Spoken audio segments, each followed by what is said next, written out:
रूस अमेरिका मुलाकात मार्केट्स के लिए क्यों सबसे अहम चीज है?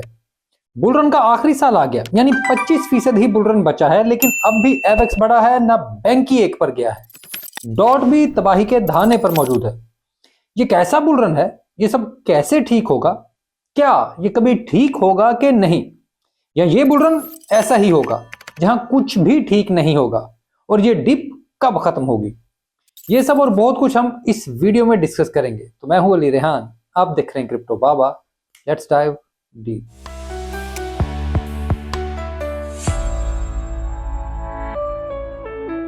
लोग आपको कब से 70,000 बेच रहे हैं नहीं आया। हम कब से कह रहे हैं कि सेलर्स एग्जॉस्ट हो चुके हैं। मार्केट में इतना बड़ा सेलिंग प्रेशर ही मौजूद नहीं तो कैसे इतनी बड़ी सेलिंग होगी? बल्कि अगर ये प्राइस को टच करना है तो हमें कोई बहुत बड़ी तबाही चाहिए।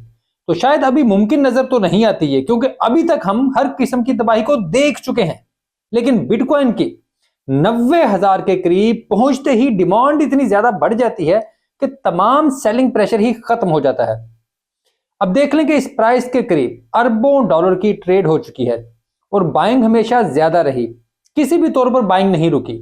इस वजह से कोई भी प्राइस जो इससे नीचे है वो ज्यादा देर बरकरार नहीं रहेगी और प्राइस वापस बेहतर हो जाती है। हम ये ट्रेंड कई महीने से देख रहे हैं। अब आप इसके मुकाबले में टैरिफ की जंगें देखकर परेशान हैं, लेकिन अमेरिकन स्टॉक मार्केट्स रोज नया ऑल टाइम हाई बना रही हैं। इस वक्त भी S&P 500 ऑल टाइम हाई पर है। इसकी क्लोजिंग भी जबरदस्त रही। यह सब बताता है कि अमेरिकन कंपनियों के ड्रीम रन चल रहे हैं। मेटा जैसी कंपनी 20 दिन तक मुसलसल ग्रीन रही, इससे कोई फर्क नहीं पड़ा। इन टैरिफ से कोई मसला नहीं हुआ और इस वजह से परेशान ना हो। मार्केट बहुत ही हेल्दी है। हाँ, नए नंबर लोगों को रोज डराते हैं, जैसे अमेरिकी हाउसिंग लोन्स का ज्यादा होना, अमेरिकन कंज्यूमर लोन्स का ज्यादा होना, ऐसा बहुत कुछ। लेकिन मसला इन नंबर्स का नहीं। असल में इस बुलरन के बाद पूरी दुनिया में क्रिप्टो वाले नए लोगों ने पहली बार अमेरिकी नंबर्स या दुनिया के इकोनॉमी के नंबर्स को देखना शुरू किया है। वो बगैर इसको समझे इसकी उल्टी पुल्टी इंटरप्रिटेशन शुरू कर देते हैं। उन्हें अंदाजा ही नहीं इस सब का क्या मतलब है और ये नंबर्स क्यों बढ़ रहे हैं। वो सादी सी बात समझकर फैसला कर रहे हैं। हालांकि अगर आप इस वक्त मार्केट की सबसे अहम चीज को देखना चाहते हैं तो गौर करें कि अमेरिका और रूस सऊदी अरब में एक बहुत बड़ी बैठक कर रहे हैं। इसकी वजह से अमेरिकन प्रेसिडेंट और रशियन प्रेसिडेंट की मुलाकात जल्द होगी और फिर यूक्रेन का मसला हल होगा। आप याद करें कि 2022 में सही बेयर मार्केट उसी जंग से शुरू हुई थी और अब इसी जंग के खात्मे से ये एक पूरा बुल फेज शुरू हो जाएगा, जिससे बहुत सी चीजें बदल जाएंगी। एक बार फिर दुनिया भर में फाइनेंशियल सिस्टम मजबूत होगा, मार्केट से एक बार फिर तेजी से ऊपर जाएंगे। अब आप इस सब को छोड़कर छोटी छोटी चीजों से परेशान हैं। लोगों के साथ मसला यही होता है कि वो किसी भी तौर पर बड़ी तस्वीर नहीं देख पाते, वो सारे रंग समझ नहीं पाते। वो बस अपनी मर्जी की चीज देखते हैं, फिर उसको समझते हैं और फिर डर जाते हैं। हालांकि अगर कोई भी चीज इस वक्त अहम है तो वो यही मुलाकात है और यही अमन की कोशिश पूरी दुनिया की मार्केट्स में खौफनाक बुलरन लाएगी। इस वक्त दुनिया की तमाम महंगाई, ट्रेड के मसाइल और कॉस्ट ऑफ लिविंग सब इस जंग की देन है, क्योंकि उसके बाद ही तेल की कीमतें बढ़ी, सोने की कीमत में खौफनाक इजाफा हुआ, रूस को आलमी फाइनेंशियल सिस्टम से निकाला गया। इसके बाद जो कुछ हुआ वो तारीख है। अगर ये जंग खत्म होती है तो इसमें यह शर्त भी शामिल होगी कि दोबारा स्विफ्ट का इस्तेमाल जंगी हथियार के तौर पर नहीं होगा। इसके अलावा दुनिया भर को रूस और चीन के कई मुतालबात मानने होंगे और ये सब दुनिया भर में महंगाई, डॉलर की कीमत और रूस और चीन की डोमिनेंस के लिए इंतहाई अहम होगा। एक बार फिर मार्केट्स में डेवलपमेंट शुरू होगी, एक बार फिर लोगों के रोजगार और पे स्केल ठीक होंगे। हाँ, अगले साल बेयर मार्केट आएगी, लेकिन इस बेयर मार्केट में भी कमाने के बहुत से मौके होंगे। ये पिछली बेयर मार्केट की तरह बिल्कुल जालिम नहीं होगी। इस वजह से आधी इंफॉर्मेशन पर गुजारा ना करें और चीजों को समझें।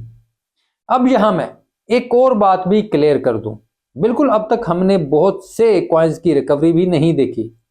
मैं इस बात से कोई भी परेशान नहीं हूं, जरा भी परेशान नहीं। ये बिल्कुल आम सी चीज है। पिछली बार भी ऐसे ही हुआ था। ये रिकवरी होगी और बाकी बुल मार्केट में ही होगी, उसके बाद ही कहीं जाकर ऑल्ट सीजन आएगा। ये सब कुछ आगे हो गया, लेकिन बात सिर्फ इतनी है कि मार्केट अपने हिसाब से चलती है। मार्केट कभी मेरे और आपके हिसाब या हमारी जरूरियात देखकर नहीं चलती। इस वजह से हम सिर्फ एक लॉन्ग टर्म में मार्केट को देख सकते हैं। जो लोग इसे रोज रोज देखने और समझने की कोशिश करते हैं वो मारे जाते हैं। मैं ये बातें रोज करता हूं, लेकिन लोग फिर भी नहीं समझते। लेकिन बहरहाल इस बुल रन के बाद वो समझ जाएंगे, क्योंकि बुल रन ऐसे कमजोर दिमाग पैदा करता है जो लालच में आकर सब कुछ लुटा बैठते हैं और फिर अगली बार बेयर मार्केट तक उन्हें समझ आ जाती है और फिर यही लोग बिटकॉइन मैक्सी बन जाते हैं, यानी अच्छे कॉइन्स की अहमियत को समझ जाते हैं, जिन कॉइन्स का वाकई ही कोई मुस्तकबिल होता है। इस वक्त दुनिया का सबसे बड़ा मसला व्हाइट कॉलर रिसेशन है, जहां आम व्हाइट कॉलर बंदे को पैसे नहीं मिल रहे। वो बेचारा कमा नहीं पा रहा, वो अच्छे अंदाज से तरक्की नहीं कर पा रहा, वो एक घर तक अफोर्ड नहीं कर पा रहा। ये सिर्फ एक गरीब मुल्क का मसला नहीं, बल्कि पूरी दुनिया में मसला है। और इस वक्त अगर ये जंग खत्म होती है और एक बार फिर दुनिया का मालियाती सेटअप फेयर हो जाता है, तो इसके नतीजे में हम सबकी जिंदगी पर बहुत बड़ा और लॉन्ग टर्म पॉजिटिव इफेक्ट पड़ेगा। आप सब ने ये जंग का अरसा गुजारा है, इस वजह से मैं आप सबको कहूंगा कि आप सबकी जिंदगी इससे इफेक्ट होती है। तो सोचें, जहां जंग लड़ी गई होगी वहां क्या हाल होगा, वहां किस तकलीफ से लोग गुजरे होंगे। इस वजह से जब भी कोई जंगी जुनून की बात करे तो उसकी मुखालफत करे। ऐसे लोगों की किसी भी तौर पर हमायत ना करें जो मुसलसल जंग की बात करें, क्योंकि ये लोग अपने मुमालक और दुनिया भर में तबाही के अलावा कुछ भी नहीं लेकर आते। तो खैर, ये थी आज की वीडियो। उम्मीद करता हूं आपको ये वीडियो अच्छी लगी होगी। अगर ऐसा ही है तो वीडियो को लाइक जरूर कीजिएगा, कमेंट में अपनी राय भी दीजिएगा। चैनल सब्सक्राइब नहीं किया तो बराए मेहरबानी छोटा सा क्लिक ये भी कर दें। इसके अलावा याद से एक काम कर दें कि घंटी दबा दें, ताकि जैसे वीडियो अपलोड हो जाए आपको नोटिफिकेशन आ जाए, क्योंकि मेरी तरफ से वक्त की पाबंदी नहीं हो पाती। इसके अलावा मैं एक्स पर मौजूद हूँ, वहाँ भी आप मुझसे रब्ता कर सकते हैं। वहाँ पर कुछ दोस्त रब्ता कर भी रहे हैं, उनको जवाब देने की कोशिश करता हूँ। और इसके अलावा मैं एरिना में मौजूद हूँ। एरिना में मेरा टिकट खरीद कर आप मेरी प्राइवेट चैट में शामिल हो सकते हैं। मेरा टिकट महंगा है, नहीं खरीद सकते, कोई मसला नहीं। आप कमेंट्स में भी मुझसे बात कर सकते हैं, किसी भी पोस्ट के नीचे जाकर मुझसे बात कर सकते हैं, स्टेजेस में मुझसे बात कर सकते हैं और मेरी टिकट का कुछ हिस्सा भी बाय कर सकते हैं। वहाँ पर एरिना में आप सब लोगों का रेफरल टिकट आ गया है, और फ्रैक्शनल टिकट सॉरी आ गया है, यानी किसी भी टिकट का आप हिस्सा बाय कर सकते हैं। तो लोग वो भी बाय करके बड़े टिकट्स का उनको ट्रेड करने की कोशिश कर रहे हैं। तो खैर, ये एक नया फीचर है। इसके अलावा ये वेब3 में क्रिप्टो की एक अगली स्टेज है। यहाँ पर इतना कुछ हो रहा है कि आप लोगों की समझ से बाहर है। यहाँ पर बेतहाशा टोकन्स लॉन्च हो रहे हैं, एक नई बिल्कुल चीज़ बन रही है। तो वहाँ पर आकर बहुत ज़्यादा पैसा भी लाने की जरूरत नहीं, बल्कि पैसा बिल्कुल ही लाने की जरूरत नहीं। आए, उस प्लेटफॉर्म को समझे और देखें कि किस तरह से आपके सोचने का अंदाज बदल सकता है। शुक्रिया।